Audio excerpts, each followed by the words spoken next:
భద్రాద్రి కొత్తగూడెం జిల్లా భద్రాచలం శ్రీ సీతారామచంద్ర స్వామి వారి వైకుంఠ ఏకాదశి ప్రయుక్త అధ్యయనోత్సవాలు నేటి నుండి ఘనంగా ప్రారంభమయ్యాయి. తొలి రోజు స్వామివారు మత్స్యావతారంలో ముస్తాబై భక్తులకు దర్శనమిచ్చారు. మత్స్యావతార రూపుడైన స్వామివారిని ఆలయం నుండి మాడవీధుల గుండా ఊరేగింపుగా జయ జయ రామనామ స్మరణతో వేద మంత్రాలు మంగళ వాయిద్యాల నడమ తోడ్కుని మిథులా స్టేడియం వద్ద ప్రత్యేకంగా ఏర్పాటు చేసిన మండపంలోకి తీసుకొచ్చి భక్తుల దర్శనం కోసం కాసేపు మండపంలో ఆసీనులయ్యారు. సీతారామ లక్ష్మణమూర్తులు భక్తులు ఎంతో భక్తి శ్రద్ధలతో మత్స్యావతార రూపంలో ఉన్న స్వామివారిని దర్శించుకుని తీర్థ ప్రసాదాలు స్వీకరించారు. ఒకటి జ్ఞాననిధులైన వేదాలను బ్రహ్మం నుండి అపహరించి సముద్రంలో దాగి ఉన్న సోమకాసురుని సంహరించడానికి మత్స్యావతారం ధరించి వేదాలను ఉద్ధరించారు.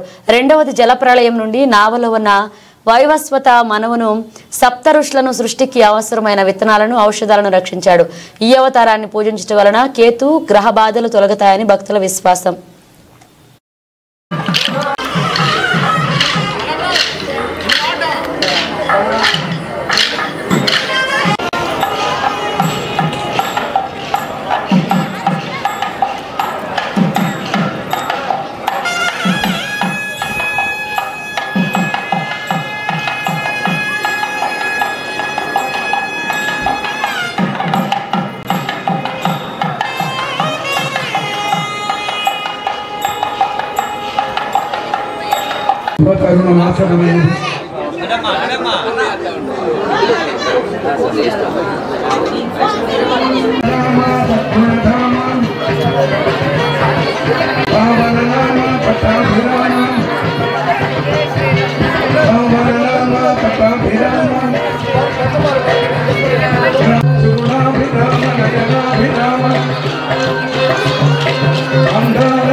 రాక్షసులు ఎక్కడున్నారని చూస్తే వారు సముద్రంలో దాక్కున్నారనేటువంటి సంగతి తెలిసి అప్పుడు స్వామివారు మత్స్యావతారాన్ని ధరించారు.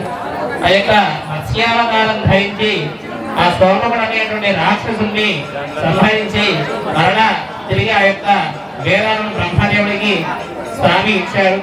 అదే సమయంలో సత్యవ్రతుడు అనేటువంటి ఒక భక్తుని కూడా ఈ యొక్క మత్స్యావతారంలో ఉండి స్వామి అనుగ్రహించారు. అయితే ఈ యొక్క అవతారంలో మనకి తెలిసేటువంటి గొప్పనైనటువంటి నీతి ఏమిటి అంటే దొంగతనం చేయడం ఎంత మహాపాపము అనేటువంటిది ఇందులో చెబుతున్నారు. అంటే ఎటువంటి వారైనా సరే దొంగతనం చేస్తే దానికి వారు ఉండేటువంటి అర్హులు ఏమిటి అంటే మరణార్హులే అనేటువంటి గొప్ప సందేశమైనటువంటి అవతారాన్ని స్వామి ధరించారు. ఇటువంటి మత్స్యావతారంలో ఉండేటువంటి స్వామిని దర్శిస్తే అంటే మత్స్యావతారం మనం దర్శిస్తే మనకు కలిగేటువంటి సంపదలు అనేకమైనటువంటి సంపదలను చెబుతారు. ఎందుకంటే వేదాన్ని రక్షించినటువంటి వాడు పరమాత్మ కాబట్టి ఆ యొక్క వేద జ్ఞానాన్ని మనకి లభిస్తుంది అని చెబుతారు. అంతేకాకుండా మనకి 12 రాశుల్లో మీనరాశి ఒకటి.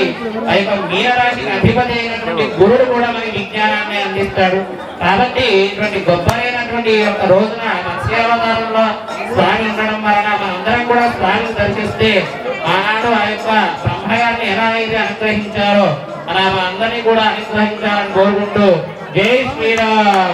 జై శ్రీరామ్. శ్రీ సీతారామచంద్ర స్వామి వారి దేవస్థానం భద్రాచలం భద్రాద్రి కొత్తగూడెం జిల్లాలో మనం కోటి అధ్యయన ఉత్సవాలని జరుపుకుంటున్నాము. ఈరోజు మనందరికీ తెలుసు 31వ తారీఖు డిసెంబర్ అనగా ఈరోజు సీతారామచంద్ర స్వామి వారు మత్స్యావతారంలో మనకందరికీ కూడా దర్శనమిస్తూ ఉన్నారు. అయితే మనకు 31 నుంచి దశావతారాల్లో దాదాపుగా మనము 10 రోజులు దశావతారాల్లో సీతారామచంద్ర స్వామి వారు మనకు దర్శనమిస్తారు. రోజుకొక అవతారంలో భక్తులందరికీ కూడా దర్శనం ఇవ్వడం జరుగుతుంది. అలాగే 9వ తారీఖు మనందరికీ తెలుసు మనకు గోదావరి తీరంలో మనము పెద్ద ఎత్తున తెప్పోత్సవం గోదావరి నదిలో తెప్పోత్సవం జరుపుకోబోతున్నాము. తెప్పోత్సవానికి సంబంధించిన ఏర్పాట్లు కానీ ఈ ముక్కోటి ఏకాదశికి సంబంధించిన ఏర్పాట్లన్నీ కూడా కలెక్టర్ గారి ఆధ్వర్యంలో మనకు అన్నీ కూడా మీటింగ్స్ కూడా జరిగింది. ఆల్ డిపార్ట్మెంట్స్ కోఆర్డినేషన్తో 9వ తారీఖు ఏదైతే తెప్పోత్సవం జరుపుకుంటున్నామో ఆ తెప్పను కూడా మనం ఆల్మోస్ట్ పూర్తి చేసుకోబోతున్నాము.